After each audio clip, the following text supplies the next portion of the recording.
ان سے سوال کرو، ان سے پوچھو کہ فلاں چیز کا نام کیا ہے۔ حضرت آدم علیہ السلام نے ان چیزوں کا نام گنوایا، اس کے ساتھ ساتھ اس کی اہمیت اور اس کی نگاہ کہ سجدہ کرو۔ دیکھیے حضرت آدم علیہ السلام جو نماز بھی نہیں پڑھے ہیں، روزہ بھی نہیں رکھے ہیں، حج بھی نہیں کیے ہیں، عمرہ بھی نہیں کیے ہیں، اسی طریقے سے حضرت آدم علیہ السلام کوئی اچھا کام نہیں کیے ہیں، وہ صرف پیدا ہوئے ہیں، ان کی جان ڈالی گئی ہے اور اللہ رب العالمین حکم کر رہا ہے فرشتوں کے اندر اگر پہلا معلم آیا ہے دنیا کے اندر سکھانے والے جو آئے ہیں، اگر دیکھا جائے تو تاریخ اس بات پر دلالت کرتی ہے کہ حضرت ادریس علیہ السلام اللہ رب العالمین کی جلیل القدر پیغمبر تھے، ان کا حلقہ لمبا لگا کرتا تھا، ان کی مجلسیں بہت لمبی ہوا کرتی تھی، ان کے پاس پڑھنے کے لیے علم حاصل کرنے کے لیے آسمان سے فرشتے بھی آتے تھے، لیکن علم کی بنیاد پر اللہ رب العالمین ان کا مقام، ان کا مرتبہ اتنا اونچا رکھا کہ ان کی روح قبض ہوتی ہے چوتھے آسمان میں۔ دنیا کا پہلا وہ شخص ہے اور سب سے پہلا انسان ہے کہ اس نے فرشتوں کو بھی پڑھایا، اسی طریقے سے ان کی روح قبض ہوتی ہے آسمان پہ۔ السلام علیکم ورحمۃ اللہ وبرکاتہ۔ ان الحمد للہ نحمده ونستعینه ونستغفره ونعوذ باللہ من شرور انفسنا ومن سیئات اعمالنا، من يهده الله فلا مضل له ومن يضلل فلا هادي له، واشهد ان لا اله الا الله وحده لا شريك له، واشهد ان محمدا عبده ورسوله۔ يا ايها الذين امنوا اتقوا الله حق تقاته ولا تموتن الا وانتم مسلمون۔ يا ايها الناس اتقوا ربكم الذي خلقكم من نفس واحدة وخلق منها زوجها وبث منهما رجالا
قل هل يستوي الذين يعلمون والذين لا يعلمون. معزز سامعین کرام، حاضرین جمعہ، پردہ میں رہنے والی پردہ نشین اور بہنیں، پیارے اپنے مننے بچوں، تمام قسم کی تعریف، توصیف، کبریائی، بڑائی، بزرگی اس وقت لا شریک خالق کائنات مالک ارض و سما کے لیے ہے، جس نے ہم بنی انسان کو اشرف المخلوقات بنایا اور ہماری رشد و ہدایت کے لیے بے شمار انبیاء اور رسل کا سلسلہ جاری کیا۔ اللہ رب العالمین نے جتنے بھی انبیاء اور رسل بھیجے اس دنیا کے اندر، تمام کے تمام نبی، تمام کے تمام رسول ہم تک جو پہنچے تھے وہ تمام کے تمام دین کے داعی، دین کے معلم اور اسلام کے رہبر بن کر کے ہم تک پہنچ چکے تھے، اور اللہ رب العالمین نے بے شمار انبیاء اور رسول کا سلسلہ جاری کیا۔ اللہ رب العالمین نے انسانوں کی رشد و ہدایت کے لیے سب سے پہلے اور سب سے بڑے پیغمبر میں جو شمار کیے جاتے ہیں، وقت کے اعتبار سے اپنے اپنے زمانے میں بڑے رہے ہیں، اور ہر نبی اور ہر رسول کو ہر ایک جیسی خصوصیت نہیں ملی ہے، بلکہ وقت اور زمانے کے اعتبار سے وہ بڑے رہے، اور پھر ان کے بعد دیگر رسول اور نبیوں کا سلسلہ جاری رہا۔ جیسا کہ اللہ رب العالمین نے حضرت نوح علیہ السلام کو بھیجا، تو پھر انسانوں کی ہدایت کے لیے بڑے پیغمبروں میں سے حضرت ابراہیم علیہ السلام کو بھیجا، پھر انسانوں کی ہدایت کے لیے اللہ رب العالمین نے بڑے پیغمبروں میں سے حضرت موسیٰ علیہ السلام کو بھیجا، پھر اللہ رب العالمین نے بڑے پیغمبروں میں سے حضرت عیسیٰ علیہ السلام کو بھیجا، آخر میں شہنشاہ بادشاہ تاجدار مدینہ عبداللہ کے بیٹے آمنہ کے بعد عائشہ کے شوہر فاطمہ کے باپ حسن حسین کے نانا جان جناب محمد رسول اللہ صلی اللہ علیہ وسلم کو بھیجا۔ وہ ذات مقدسہ مبارکہ مطہرہ کہ رب العزت نے بے شمار نعمتوں سے نوازا، اور اللہ رب العالمین نے تا دنیا قائم اور قیامت تک آنے والے لوگوں کا سربراہ اور لوگوں میں سب سے اشرف المخلوقات میں سب سے بہترین انسان کو اگر اللہ رب العالمین نے اگر چنا تو ہے حضرت محمد صلی اللہ علیہ وسلم ہے۔ اللہ رب العالمین نے ہمارے رشد و ہدایت کے لیے بے شمار انبیاء رسولوں کو بھیجا۔ آج میں نے جس آیت کریمہ کی تلاوت کی ہے، اس مناسبت سے میری تقریر کا عنوان ہے علم۔ علم کے بارے میں انشاءاللہ ہم کچھ دیر تک آپ سے بات کریں گے۔ علم ایک بہت ہی عظیم سلطنت ہے، علم ایک ایسی دولت ہے، شاعر کہتا ہے کہ علم ایک ایسی دولت ہے جو کبھی لٹتی نہیں، خرچ کرنے سے کبھی گھٹتی نہیں۔ علم بہت عظیم چیز ہے، لیکن انسان کے لیے ضروری ہے کہ علم کو پہچانے، علم کیا چیز ہے، علم ہم تک کس انداز میں پہنچے گا، علم اپنانے کا طریقہ کیا ہے، علم کے راستے کو ہم کس انداز میں ہموار کر سکیں، علم کو کیسے ہم حاصل کر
ان میں سے ایک ہے کہ علم مانگو اللہ رب العالمین سے۔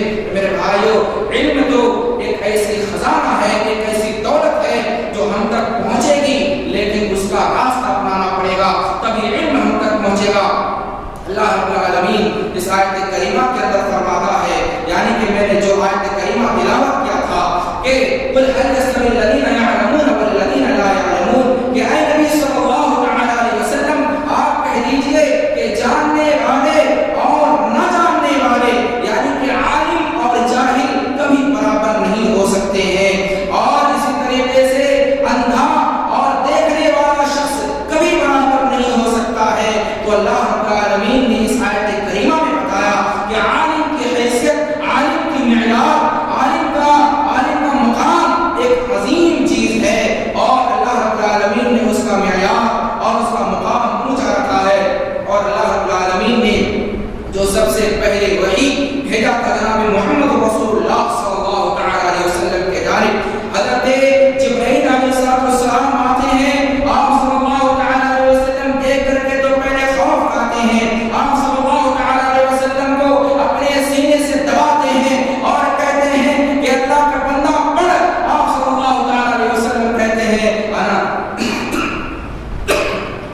آپ صلی اللہ علیہ وسلم کہتے ہیں میں پڑھنا نہیں جانتا، مجھے پڑھنا نہیں آتا ہے، لہذا آپ صلی اللہ تعالی علیہ وسلم جیسے کہتے ہیں مجھے پڑھنا نہیں آتا ہے، وہ فرشتہ اور تیز طریقے سے دباتا ہے، اور فرشتہ کہتا ہے اے شخص، اے اللہ کا بندہ تو پڑھ۔ حضرت محمد صلی اللہ تعالی علیہ وسلم کی آواز آتی ہے کہ مجھے پڑھنا نہیں آتا ہے، پھر فرشتہ سکھاتا ہے کہ اقرأ بسم ربک الذی خلق، پڑھ اس رب کے نام سے جس نے تجھے پیدا کیا ہے۔ تو میرے عزیز بھائیو، اس سے ہمیں پتہ چلتا ہے کہ علم کی کتنی اہمیت اور کتنی فضیلت ہے حدیث کی کتابوں میں۔ اگر دیکھا جائے تو علم کی بڑی اہمیت اور فضیلت آئی ہے حدیث کی کتابوں میں، لیکن ہم تک وہ علم کس انداز میں پہنچے گا، کیسے پہنچے گا، اس کے بارے میں اگر ہم تلاش کریں، احادیثوں کو اٹھا کر کے دیکھیں، قرآن آیات کو اٹھا کر کے دیکھیں، تو اللہ رب العالمین نے قرآن کریم کے 114 سورتیں نازل کی ہے۔ اسی انداز میں 6666 آیتیں ہیں، لیکن تمام آیتوں کو پڑھا جائے تو 1000 سے زائد آیتیں اس بات پر دلالت کرتی ہے کہ انسان کو علم حاصل کرنا چاہیے۔ اور خود اللہ رب العالمین نے جناب محمد رسول اللہ صلی اللہ تعالی علیہ وسلم کو کہا آپ کو ہم نے دنیا والوں کے لیے معلم بنا کر کے بھیجا ہے، وَيُعَلِّمُهُمُ الْكِتَابَ وَالْحِكْمَةَ، اور ہم نے آپ کو کتاب و حکمت دے کر کے بھیجی ہے۔ کیوں بھیجا ہے؟ وَيُعَلِّمُهُمُ الْكِتَابَ وَالْحِكْمَةَ وَيُزَكِّيهِمْ، کیونکہ ان کی تزکیہ بیان کی جائے، ان کے دلوں کو صاف کیا جائے، ان کے نفیس دلوں کو پاک کیا جائے، اسی لیے ہم نے آپ کو معلم بنا کر کے بھیجا ہے۔ تو اللہ رب العالمین نے جو سب سے پہلے وحی جناب محمد رسول اللہ صلی اللہ تعالی علیہ وسلم پر اتارا، اور سب سے پہلے کلام اللہ کے 5 آیتیں کریمہ اترتے ہیں۔ ان 5 آیتوں میں اگر دیکھا جائے تو ہر آیت میں علم کا تعلق ہے۔ اسی طریقے سے 5 آیتوں میں 6-7 دفعہ ذکر آیا ہے کہ علم حاصل کرو، علم پڑھو۔ سب سے پہلی وحی جو اتری ہے اقرا سے اتری ہے۔